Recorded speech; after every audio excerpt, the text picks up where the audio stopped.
Bonsoir et bienvenue à toutes et à tous. Ce journal va s'ouvrir avec une immersion dans l'art du tatouage moderne au Bénin. C'est une œuvre d'esprit comme tout autre. Le métier demande subtilité, agilité et application au travail pour satisfaire son client, une clientèle qui a recours à ces artistes pour pouvoir transcrire une émotion ou des sentiments sur sa peau. Le corps est pour le tatoueur, ce que le tableau est pour le plasticien. C'est une découverte que nous vous proposons en début d'édition. Célébration du leadership de la femme béninoise à Cotonou ce week-end. L'organisation non gouvernementale IFE Africa a honoré plusieurs femmes artisanes du développement dans leurs milieux respectifs. Elles ont toutes reçu les trophées Rahana du leadership féminin en Afrique au cours d'une soirée riche en couleurs. Toujours au cœur de la junte féminine émergente, nous serons en pied d'édition avec les militantes et sympathisantes de l'Union progressiste Le Renouveau de la 4e circonscription électorale. Elles ont commémoré hier la journée internationale des droits des femmes en différé à Kouandé. Autonomisation de la femme, militantisme féminin dans un contexte béninois, les rôles de la femme pour l'enracinement de l'Union progressiste Le Renouveau dans leur localité étaient les préoccupations au cours des discussions. Un art peu connu par le grand public, le tatouage. Dans l'univers de ce métier, la peau constitue le tableau sur lequel le spécialiste démontre ses potentialités artistiques à l'aide d'une aiguille et d'encre. Le tatoueur transcrit des phrases célèbres ou dessine les motifs sur le corps de ses clients. Cela transmet une émotion positive ou négative parfois chez les personnes qui s'y prêtent. C'est un art qui s'impose de jour en jour que Teddy Goudalo nous fait découvrir dans ce magazine. Suivant. Le travail nécessite une attention particulière.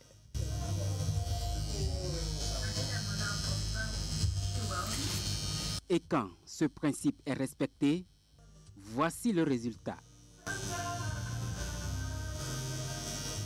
Le tatouage est un art parce que d'abord c'est un dessin et tout ce qui consiste à dessiner est appelé à être un art. Et ici, ça se fait pas avec des crayons, des pigments, avec des aiguilles. Donc la peau est comme un papier, un tableau qu'on peut graver dessus. Tout part du choix du motif du client. Une fois ce choix opéré, le tatoueur se doit de le satisfaire tout en lui faisant d'éventuelles suggestions. Par rapport à ce qu'il a amené, si je trouve que ce qu'il a choisi n'est pas trop approprié ou n'a pas trop de sens, je lui fais des suggestions de tatouage. Et là, il fait un choix. Des motifs, il y en a plusieurs, mais le matériel de travail ne varie pas. L'aiguille et l'encre constituent ici les principaux outils. Pour réaliser un tatouage, il faut des aiguilles et de l'encre. Et les encres sont spécialement faits pour les tatouages. C'est des pigments spécialement faits pour le tatouage. Et les aiguilles ce sont des aiguilles stérilisées qui s'utilisent une seule fois. Et après on les jette. Voilà. C'est comme ça les aiguilles viennent. Quand on ouvre une fois comme ça, après l'utilisation, il faut jeter l'aiguille et reprendre avec chaque client. Bon, concernant les matériels, il n'y a rien qui se vend ici au Bénin. Il n'y a pas de boutique qui vend de matériel de tatouage. Donc il faut tout importer. De la Chine, de la France, de l'Italie, partout. Voilà. Parfois, le client se montre un peu exigeant. Pour réaliser un tatouage, il y a plusieurs manières de le faire. Il y a d'autres clients qui exigent l'anesthésie. Il faut anesthésier la partie avant de commencer le tatouage. Ou s'il faut tatouer sans anesthésie, il suffit juste de désinfecter la partie à tatouer. Désinfecter la partie, faire son dessin, c'est-à-dire le calque. Nous on appelle ça calque, le dessin qu'on pose sur la peau à l'aide d'un stencil, un papier carbone. On pose sur la peau et c'est parti, on y va pour le tatouage. Après le tatouage proprement dit, il est nécessaire pour le tatoueur de donner des consignes d'hygiène à son client. Ce dernier est obligé de suivre rigoureusement ces consignes au risque de regretter son acte. Arrivé à la maison, la personne peut se laver normalement, mais sans frotter la partie. Et il faut un soin après le tatouage aussi. Après ton tatouage, tu dois forcément le nettoyer et le garder au propre surtout. Parce que, voilà, l'hygiène. Il y a des risques d'infection si tu entretiens mal ton tatouage. Et bon, pour les 3 premiers jours, disons La première semaine, il ne faut pas exposer son tatouage au soleil. Il ne faut pas aller à la piscine.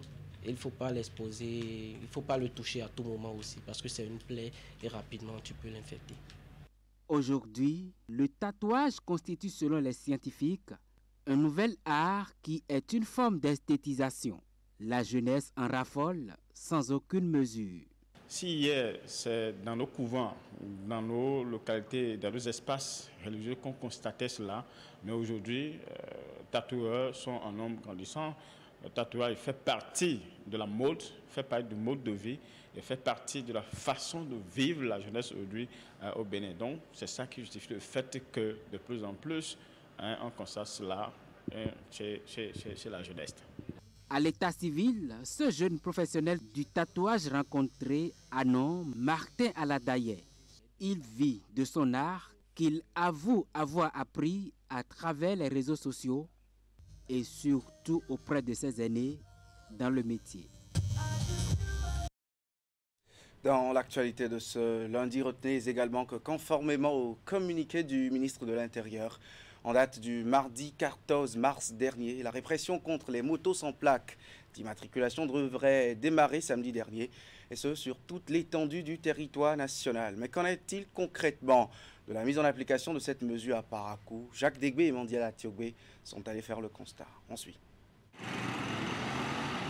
Après-midi ensoleillé ce samedi 25 mars à Parakou, date retenue par le ministère de l'Intérieur pour la traque contre les motos sans plaque d'immatriculation. En circulation, tout se passe comme si de rien n'était. Avec ou sans plaque d'immatriculation, les propriétaires d'engins vaquent allègrement à leurs occupations. La répression n'est pas démarrée à Parakou. Il nous a donné un peu de temps. Ceux qui ont déposé les dossiers de carte là, ils n'ont pas encore prendre ça. C'est vrai, je n'étais pas au courant, mais j'ai aussi appris la nouvelle. En clair, la répression tant annoncée n'a pas démarré dans la cité des Kobourou. À 2, 3 ou 4 roues, beaucoup de véhicules circulent sans la plaque, mais avec la peur au ventre. Bon, ils ont dit que ça allait commencer aujourd'hui. Et pour cela, quand je me suis réveillé, j'ai laissé ma moto à la maison. J'ai dû prendre ZIM parce que je n'ai pas la plaque. Donc, pour aller faire mon job, j'ai pris ZIM. À ma grande surprise, le ZIM me faisait comprendre qu'ils ont repoussé la répression, que ce n'est pas aujourd'hui que ça allait commencer. Donc j'ai aussi remarqué qu'il y a beaucoup de motos en circulation qui n'ont pas fait de plaque. Donc je me suis dit certainement qu'effectivement le ZIM a raison. Pour cela, je suis retourné à la maison, j'ai pris ma moto. Pour une frange de la population, cette opération est inopportune, surtout dans un contexte de morosité économique. D'autres, par ailleurs, dénoncent les tracasseries qui entourent le processus d'établissement de la plaque et exhortent au finish le gouvernement à repousser la date de la répression. Tout devient cher jour en jour.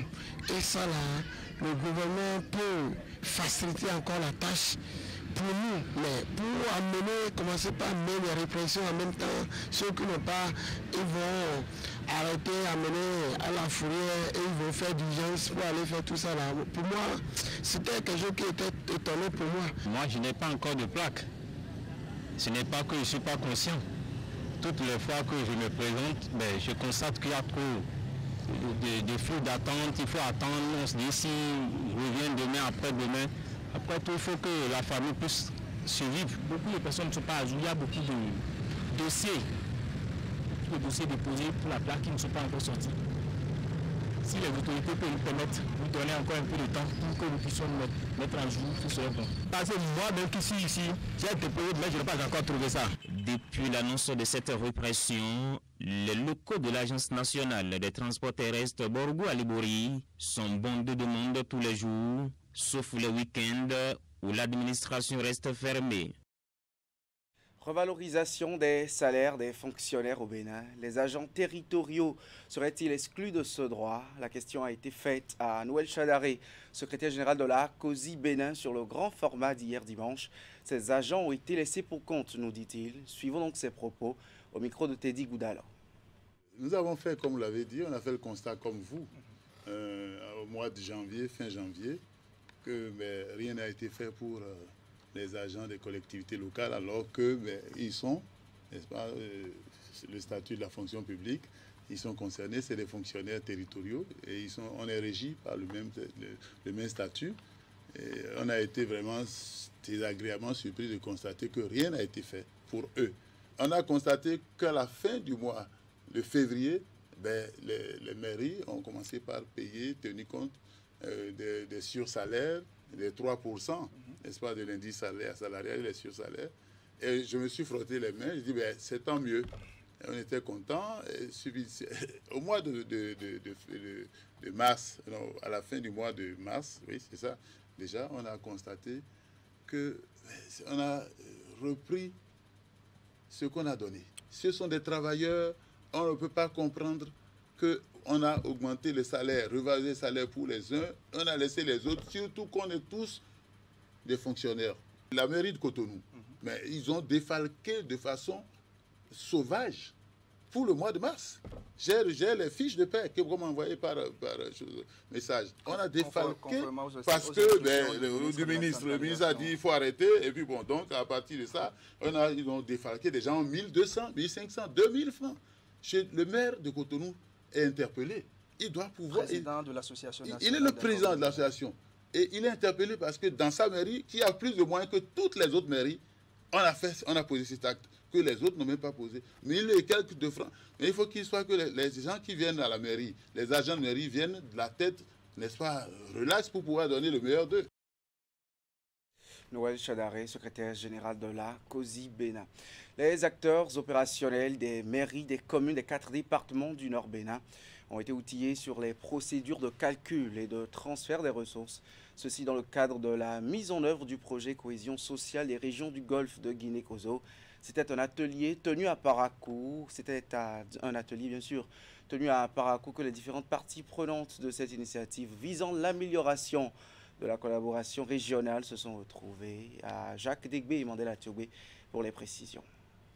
Trésoriers communaux et départementaux, maires et secrétaires exécutifs, ces acteurs opérationnels des mairies des départements du Borgou et de la Libori, de la Takora et de la Donga en savent désormais plus sur les mécanismes de calcul et de transfert des ressources dans le cadre du projet de cohésion sociale COSO. Ceci grâce à cet atelier d'explication et d'appropriation qui intervient en prélude à la phase opérationnelle du projet. Le projet vise au renforcement de l'inclusion et de la cohésion sociale. Je voudrais juste vous rappeler que si vous êtes ici ce matin, c'est parce que la composante 1 du projet, qui représente 75% de ressources de ce projet, le transfert des ressources passera par le circuit FADEC. Donc ça veut dire que le projet a été mis en place pour renforcer le dispositif que les communes ont en place à travers leur PDC. Les échanges ont par ailleurs porté sur le contenu des documents du projet, les rôles et responsabilités des différentes parties prenantes, ainsi que les modalités de ciblage des arrondissements dans les communes concernées. Une démarche des responsables du projet, saluée par le représentant de l'Association nationale des communes du Bénin. Parce qu'aujourd'hui, toutes les parties prenantes de la mise en œuvre de ce projet sont là pour s'approprier le projet et faciliter sa mise en œuvre. Je voudrais aussi dire que les communes d'impact du projet COSO et l'ANCB joueront leur partition pour une bonne exécution de ce projet. Présent dans les régions nord des pays du Golfe de Guinée, le projet COSO est en lien avec les politiques nationales et extérieures de développement. Ces domaines d'intervention sont entre autres le soutien à l'accès aux services de base, à l'agriculture, aux moyens de subsistance et à la jeunesse. Je voudrais exprimer la gratitude des populations et des maires au chef de l'État pour la mise en œuvre de ce projet. Il y aura un grand impact à travers le renforcement de la cohésion, de la résilience, de l'inclusion sociale, de la paix et de la sincère collaboration au sein des communautés. Piloté par le ministère de l'économie et des finances, à travers un secrétariat technique à la coordination, le projet COSO a une durée de 5 ans, de 2022 à 2027, et est financé par la Banque mondiale à hauteur de 60 milliards de francs CFA. Dans la capitale cette fois, le ministre des Enseignements maternels et primaires a présidé à Porto Novo la session du groupe local éducation pour la validation du document de pacte de partenariat pour l'éducation. C'est un document dont la mise en œuvre va permettre au Bénin de capter de nouveaux financements devant servir à rendre performant le secteur de l'éducation. Le point de l'ouverture des travaux dans ce reportage de Emma Rodon. Au menu de cette session extraordinaire du groupe local éducation, présidé par le ministre des Enseignements maternels et primaires, la validation du document de pacte de partenariat pour la mobilisation des financements annoncés par le Partenariat mondial pour l'éducation.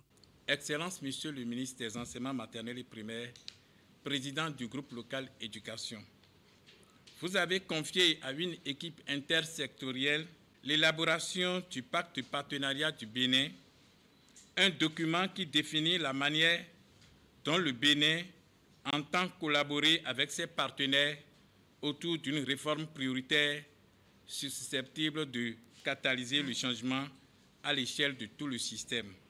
L'équipe a fini son travail. Excellence, Monsieur le ministre, le pacte de partenariat devra être endossé par le groupe local éducation avant d'être envoyé au conseil d'administration du GPE pour la suite du processus devant conduire à l'introduction de la requête du Bénin pour la mobilisation des nouveaux financements annoncés par le PME.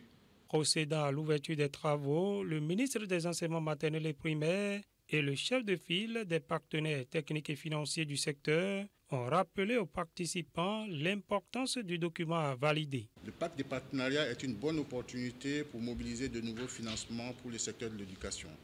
Nous restons convaincus que ce pacte contribuera grandement à la réalisation des objectifs du gouvernement en matière de l'éducation et à relever les défis propres au secteur.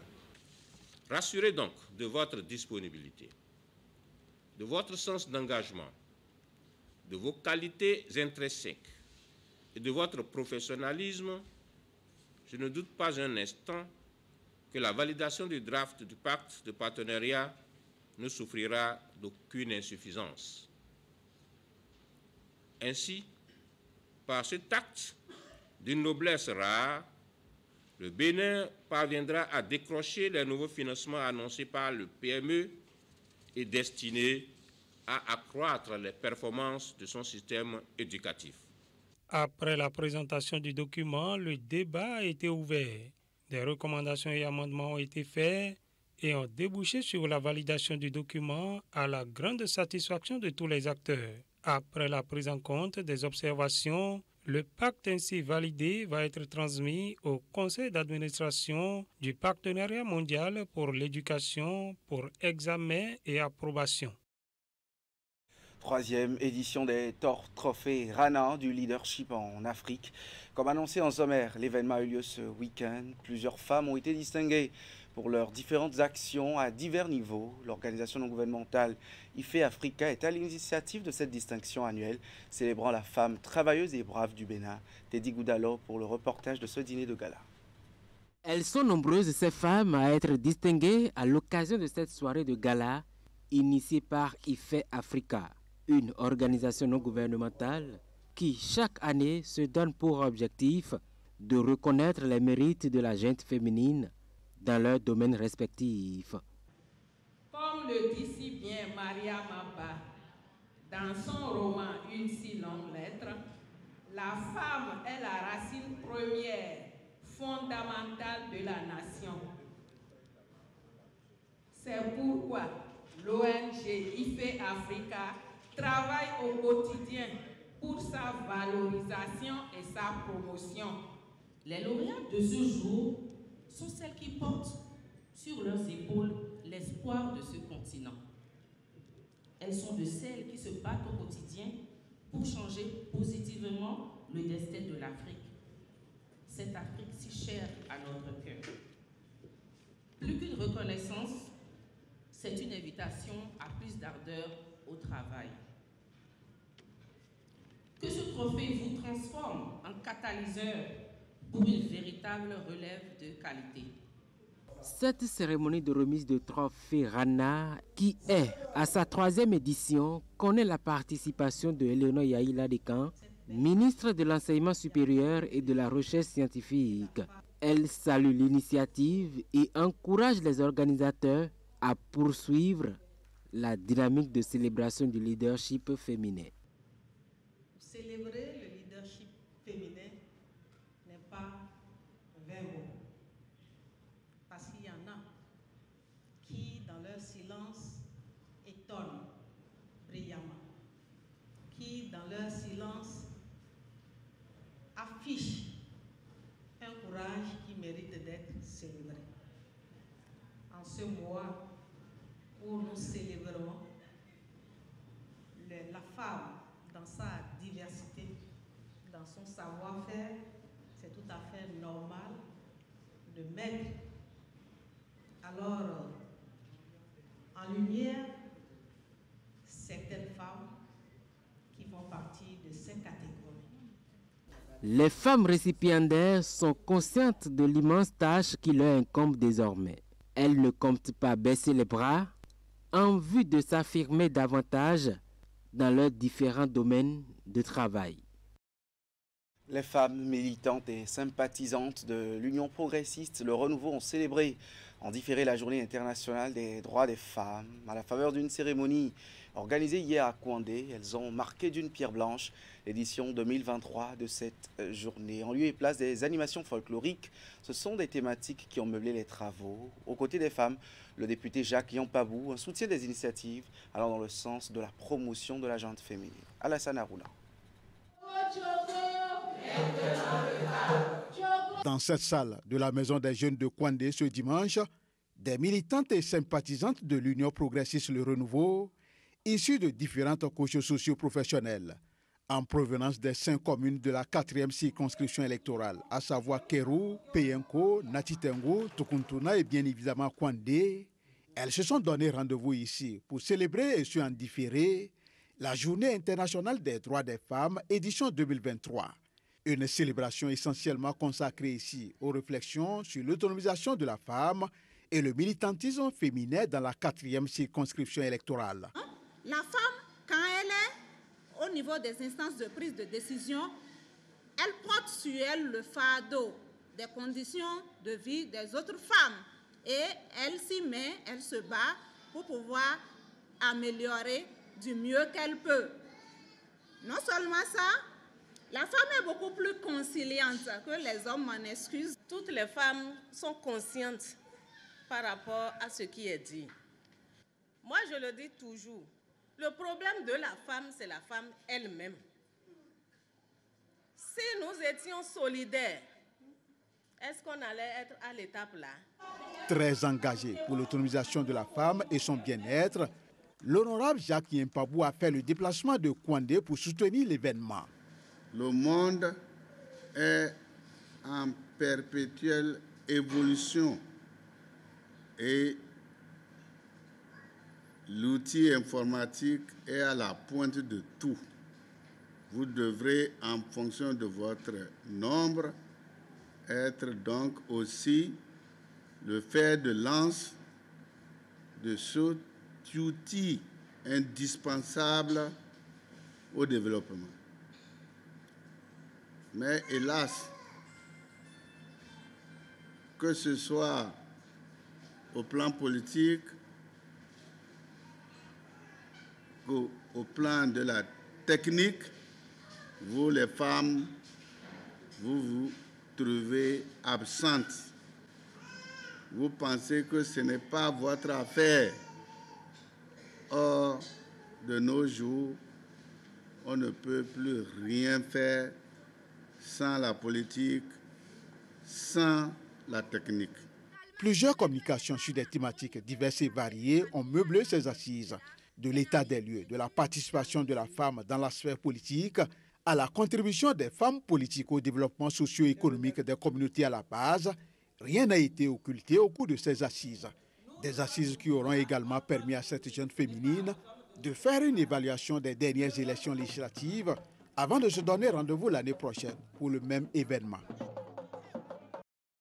On va finir avec ce grand rassemblement au temple du ministère international de la puissance et de la résurrection du Christ.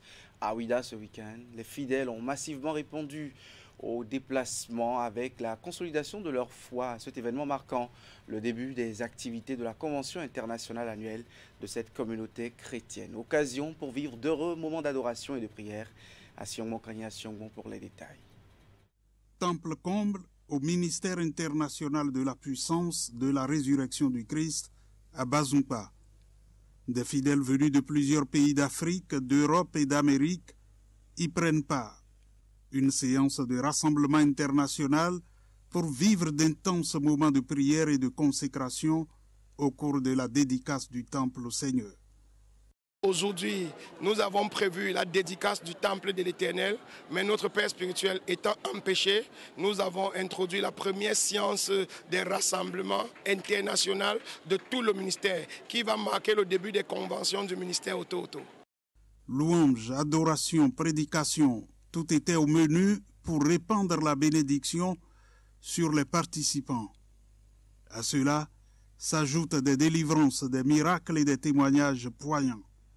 Pour l'apôtre Charles Passot, tout ce qui est accompli l'est par l'œuvre de l'Esprit Saint. C'est tout simplement la Bible qui s'accomplit. Jésus-Christ a ressuscité et nous a donné son esprit. Et il a donné la promesse qu'avec cet esprit, nous ferons des choses plus grandes que celles que lui, il a faites. Et c'est cette promesse qui est en train de s'accomplir. Ce ne sont pas les œuvres d'un homme, c'est l'esprit de Dieu avec un homme qui est disposé et travaille dans la foi. Et le Saint-Esprit fait le reste. C'est ce miracle qui est l'origine. Le ministère international de la puissance et de la résurrection du Christ prévoit une série d'activités les mois prochains. La prochaine étape, c'est l'anniversaire du ministère qui aura lieu au mois de juin et qui sera par la grâce de Dieu couplé avec la dédicace de ce temple. Et nous croyons fortement qu'en ce moment, notre Père spirituel sera présent. L'apôtre Charles Passot, fondateur du ministère international, prévoit la restauration du Bénin. Pour lui, le Bénin sera au rang des pays les plus riches au monde dans 10 ans par la grâce de Dieu. Ainsi se referme le 19h30 de ce 27 mars. Restez fidèles à nos programmes sur Canal 3 Bénin.